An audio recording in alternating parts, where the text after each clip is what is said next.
Hey guys, it's been 2 months since I hooked up my roller mat, and I am finished with filter socks.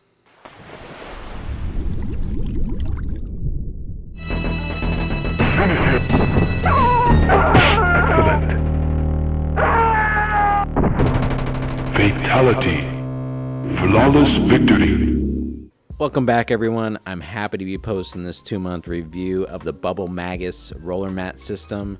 I'll cut to the chase right away and just say I'm in love with this roller mat. I would buy it again, hands down, but let me tell you why.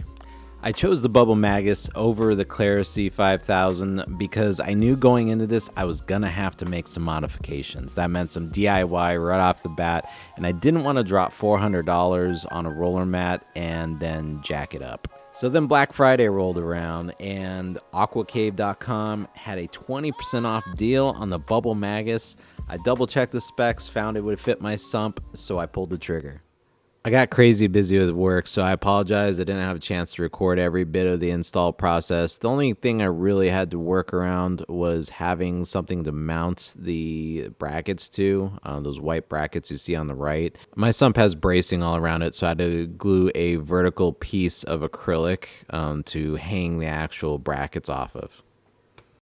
So after 2 months, I am shocked that I haven't gone through a whole entire roll of the filter fleece. I originally planned on doing this video after the first month because I didn't think it would last that long. Dude, that's even after feeding the tank twice a day for 2 months, as well as doing some major cleaning sessions. And I run the nutrient export program on my Vortec pumps at nighttime. You might have noticed earlier that the flow was pretty ripping.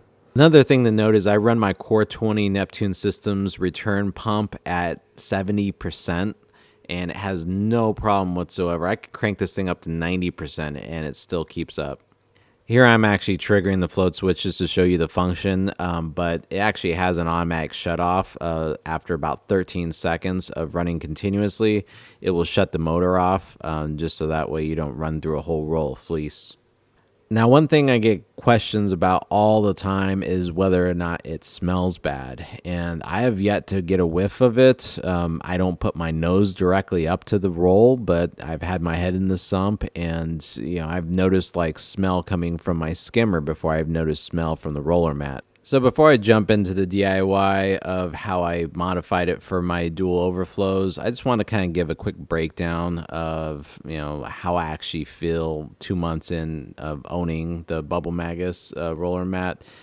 I would say for installation, it was relatively easy. I had to modify my sump, like I said, just because I have bracing. So if you have bracing around your sump, just plan on trying to find some sort of way to hang it. It's relatively adjustable, which is a cool feature, especially the fact that you can switch the inlet from either left or right side, as well as move the motor to either side, which is really helpful if you have a small sump area. As for the build quality, I would say it's good. Nothing outstanding, nothing terrible. Just kind of middle of the road.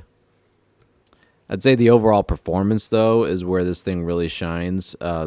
Since I've had it set up, it hasn't missed a beat. I mean, this thing has been performing like a champ. It took about a week for my protein skimmer to kind of go back to normal because there wasn't really much in the water left to really suck out. But it kind of stabilized after about a week and started pulling gunk out of the system again. So I'd say the overall value of the Bubble Magus is outstanding.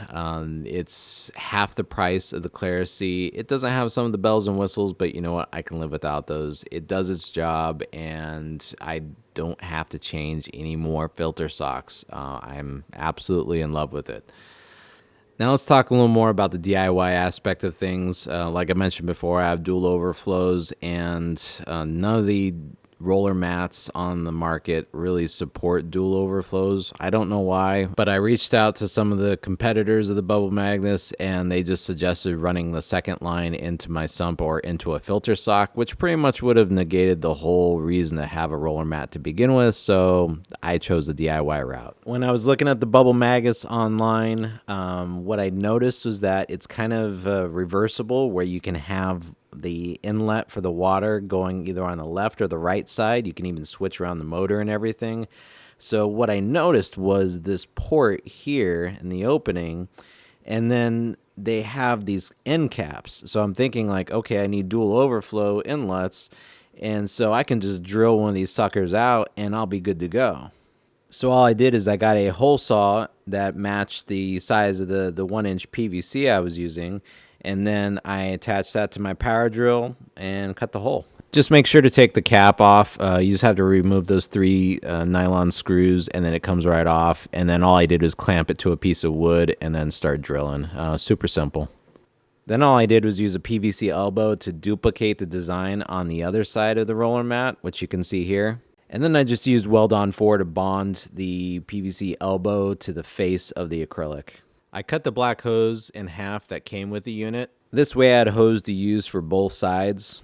One important thing to note is that the hosing is slightly undersized for 1-inch PVC here in the United States. If I would have known that going into it, I would have just got some hosing myself, because there's a little bit of a fight to actually get it onto the PVC pipe. That's it for today, guys. I appreciate you watching. If you have any questions on the DIY portion, feel free to hit me up here on YouTube through the comment section below, or shoot me a direct message on Instagram at @WhatTheFrag. Thanks again, guys. Take care and be well.